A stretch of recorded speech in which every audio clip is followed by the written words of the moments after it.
Dipersembahkan oleh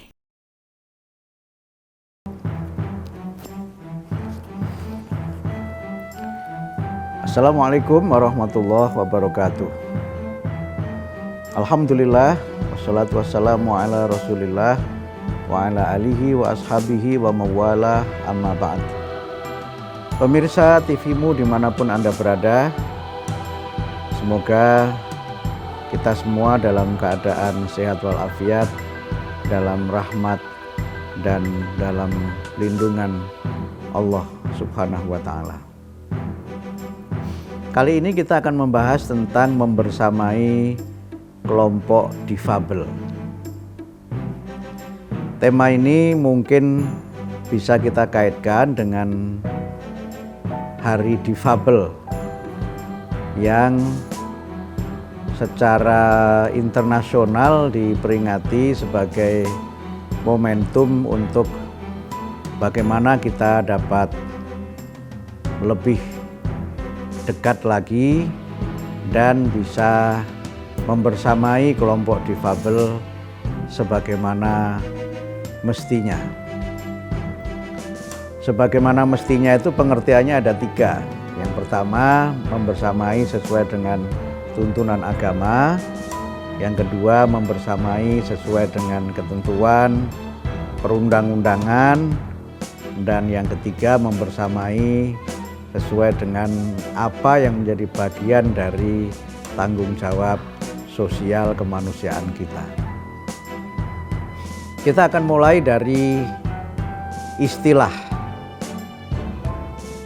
Istilah yang selama ini dipakai adalah istilah disable,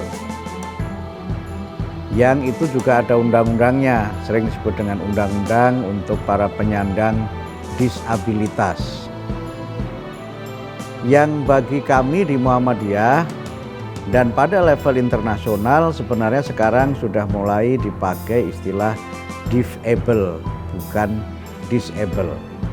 Perbedaannya hanya pada satu huruf saja, huruf S dan huruf F.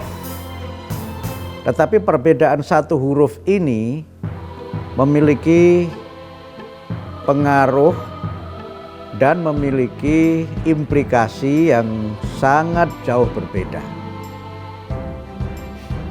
Pertama, kalau kita menggunakan kata disable, maka sering kata disable itu dimaknai sebagai cacat. Yang cacat itu berarti berkekurangan, atau seringkali dimaknai sebagai ketidakmampuan seseorang karena kondisi fisiknya.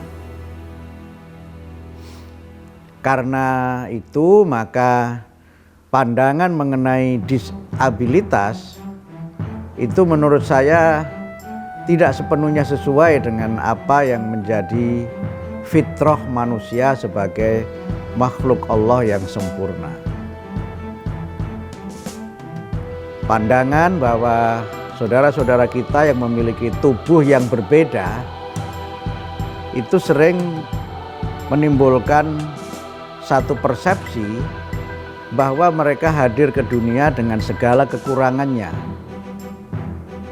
Dan kadang-kadang karena dianggap cacat, dianggap tidak sempurna, maka pemberlakuan kita kepada mereka juga kadang-kadang tidak sebagaimana yang seharusnya. Malah dalam berbagai ungkapan yang populer, keadaan fisik mereka itu sering disebut dengan ungkapan tuna. Misalnya tunarungu untuk saudara-saudara kita yang memiliki pendengaran yang tidak sempurna, atau tunanetra untuk saudara-saudara kita yang tidak mampu melihat dengan mata biologisnya, atau tunadaksa yang berkaitan dengan fisiknya yang tidak sempurna dan sebagainya.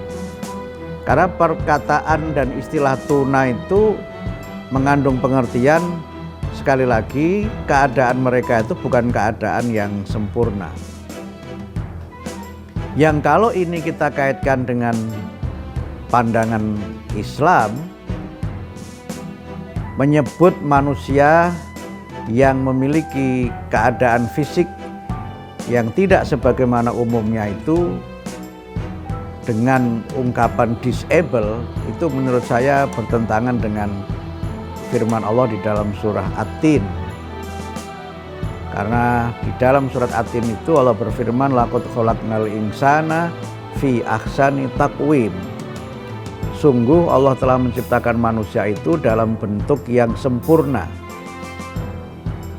Kemudian kalau kita membaca surat Al-Mu'minun, setelah Al-Quran menjelaskan mengenai proses terjadinya konsepsi, kemudian pertumbuhan fisik manusia di dalam rahim, di penutup ayat itu disebutkan tsumma angsha'nahu khalqan akhar fatabarakallahu ahsanul khaliqin.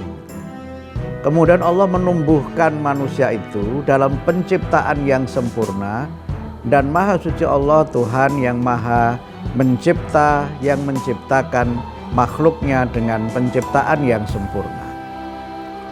Karena itu kalau misalnya mohon maaf ada seseorang yang matanya tidak bisa melihat, kemudian kita sebut sebagai disable, pandangan ini kemudian bertentangan dengan apa yang disebutkan di Al-Quran bahwa mereka adalah makhluk yang sempurna. Kalau sempurna mengapa tidak bisa melihat?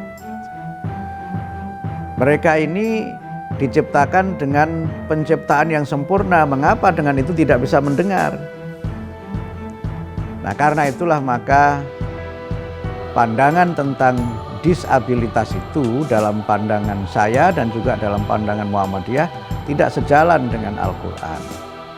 Sehingga Muhammadiyah menggunakan istilah disable. Disable itu merupakan sebutan yang mencoba untuk menempatkan manusia dengan apapun keadaan fisiknya, apapun keadaan intelektualitas dan mentalitasnya sebagai makhluk Allah yang sempurna. Disable itu seringkali disingkat atau disebut sebagai differently able. Pertama adalah penyebutan bahwa dia itu different. Dia berbeda. Ya, berbedanya karena umumnya manusia itu bisa melihat, dia tidak bisa melihat, maka dia different, dia berbeda. Karena umumnya misalnya mohon maaf jari-jari manusia itu seperti yang saya tunjukkan ini, alhamdulillah Allah memberi anugerah kepada kita, kepada saya jari yang sempurna. Tapi juga ada saudara kita yang mungkin jarinya tidak sama dengan kita. Karena itu bahwa pandangan mereka itu different, pandangan mereka itu berbeda. Karena memang keadaan mereka tidak sama dengan jamaknya manusia pada umumnya. Tetapi pandangan mengenai different itu, mereka itu berbeda, tidak berarti mereka itu orang yang tidak sempurna dan orang yang tidak punya kemampuan. Sehingga kalau tadi disable itu kan artinya tidak mampu. Karena tidak mampu, maka seringkali cara kita memperlakukan mereka itu dengan pendekatan belas kasihan, dengan pendekatan yang di situ tidak memberi kesempatan kepada dia untuk bisa lebih mandiri. Sehingga karena itu maka pandangan bahwa mereka itu different itu memang menggambarkan bahwa mereka tidak sama dengan yang lain, tapi mereka itu able, mereka itu mampu.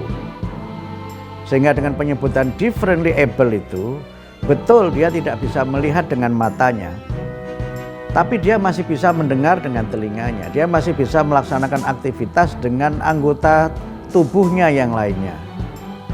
Sehingga karena dia itu able, dia itu mampu, maka kemampuan itulah yang harus kita tumbuhkan, kemampuan itulah yang harus kita kembangkan.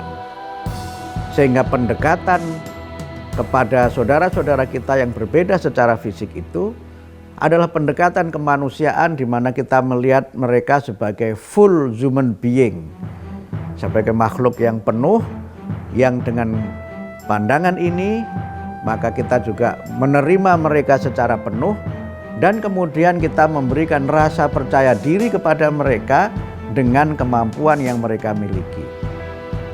sehingga pendekatannya bukan pendekatan belas kasihan, tetapi pendekatannya adalah pendekatan pendampingan, pendekatan fasilitasi, dan pendekatan yang memberdayakan.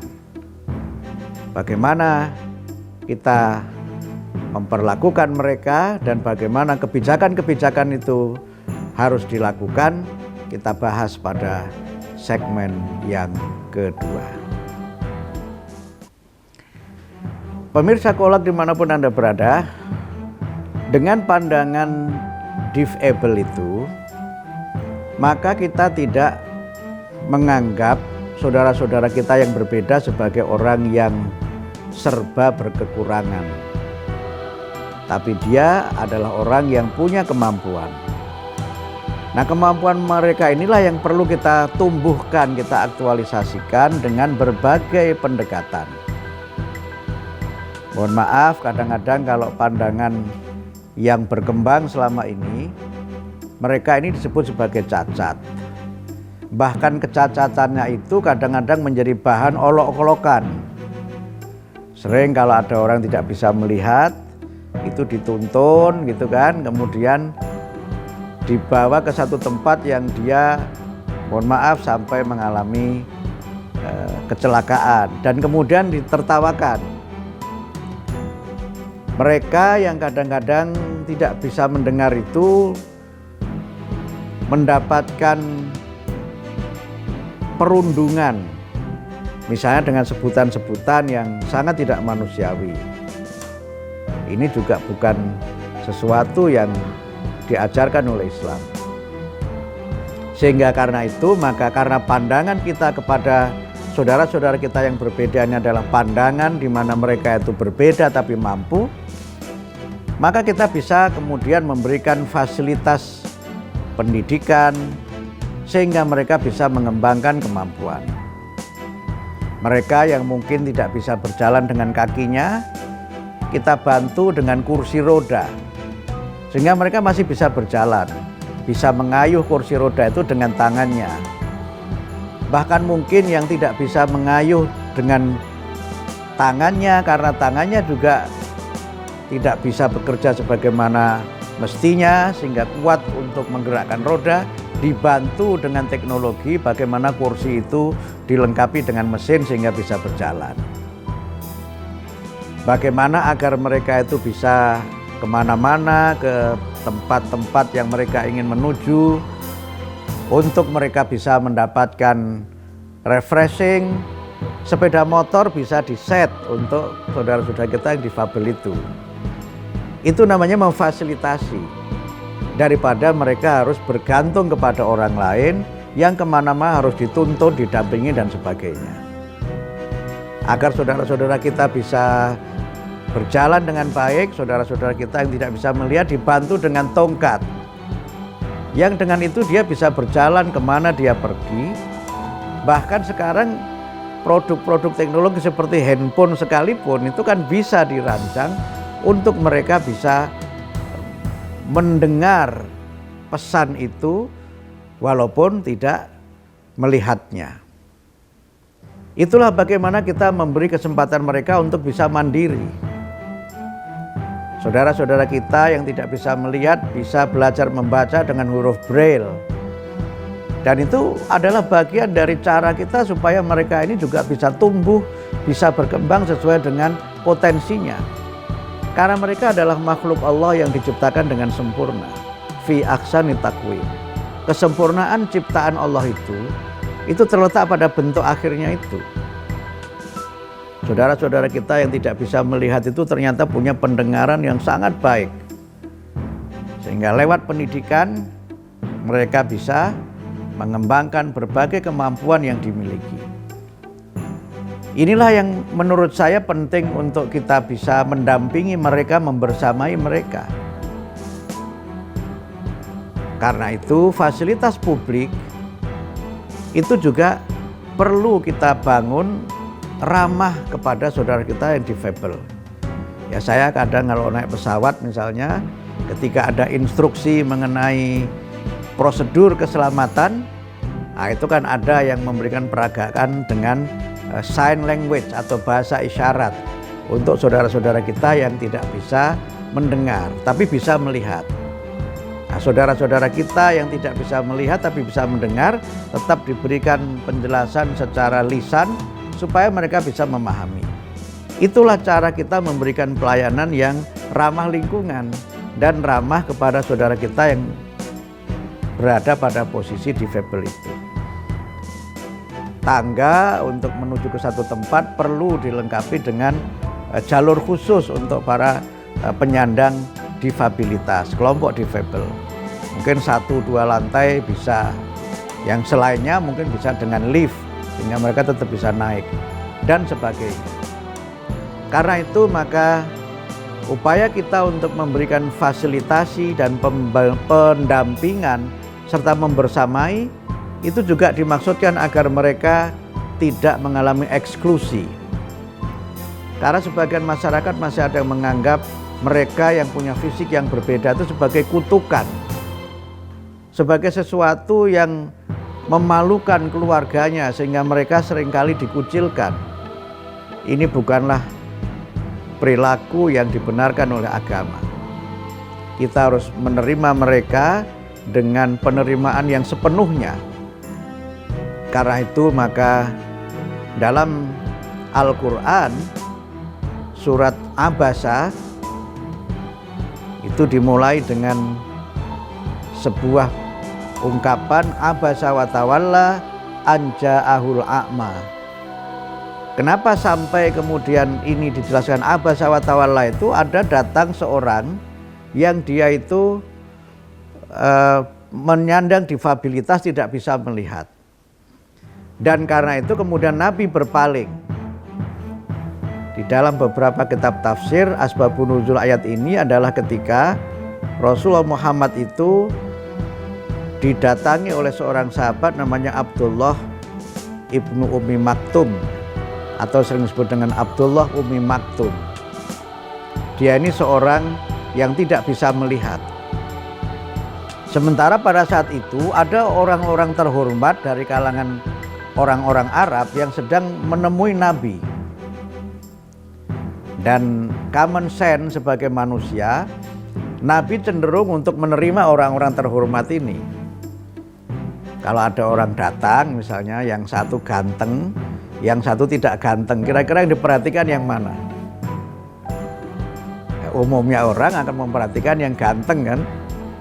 Kalau yang datang itu good looking, itu pakai penampilan yang menarik, wah, pakai pakaian yang bermerek misalnya, sepatunya juga oke, itu yang cenderung akan dilayani, itu common sense.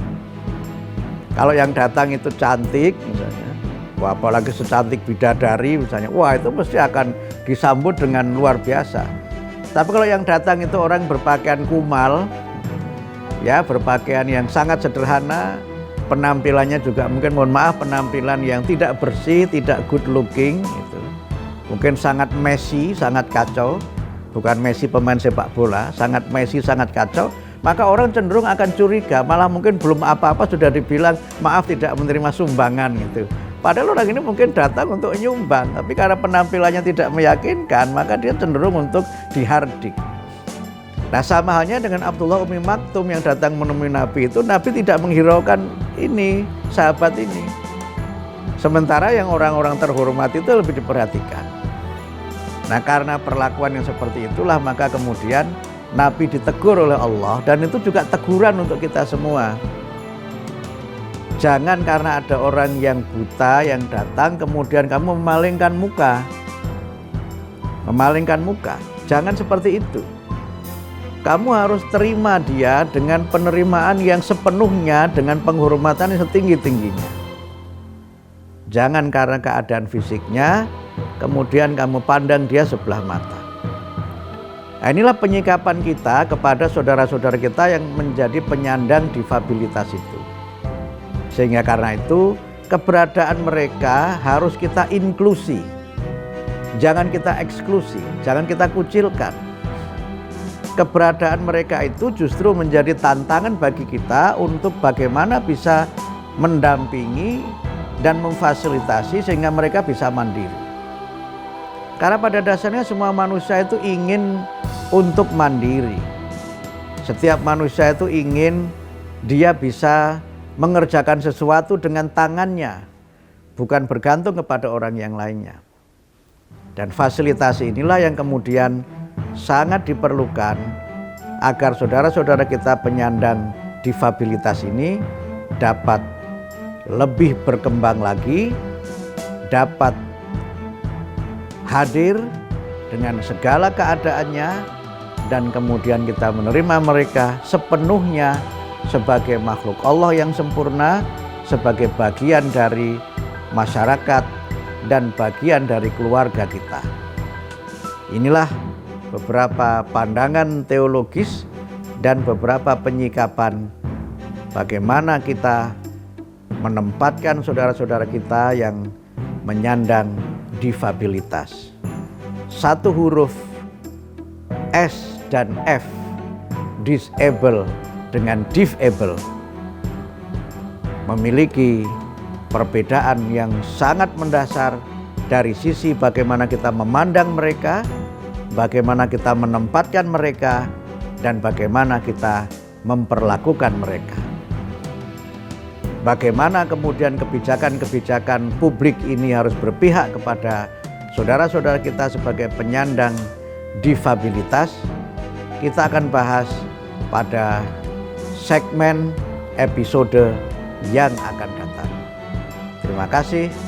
Nasrun minallah wa fathun qarib abasyiril mu'minin. Wassalamualaikum warahmatullahi wabarakatuh.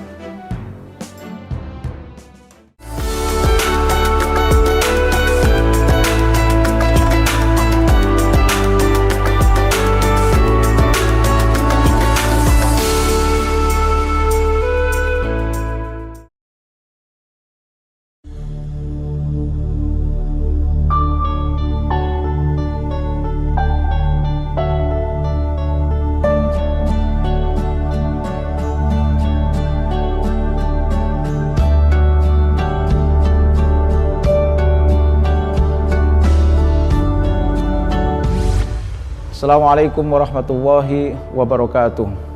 Saya Ma'mun Murad Al-Barbasi, Rektor Universitas Muhammadiyah Jakarta. Universitas Muhammadiyah Jakarta adalah universitas tertua di lingkungan perguruan tinggi Muhammadiyah dan Aisyah. Tentu tak cukup kita berbangga sebagai universitas tertua. Saatnya kita harus bangga dengan prestasi-prestasi yang kita gapai. Tidak mudah memang, namun dengan kerja cerdas, kerja keras, kerja profesional, dan kerja ikhlas, insya Allah kita mampu menggapainya, menggapai kebanggaan dengan prestasi. Terima kasih. Assalamualaikum warahmatullahi wabarakatuh. Universitas Muhammadiyah Jakarta hadir sebagai perguruan tinggi swasta yang konsisten, mencetak generasi unggul di masa depan.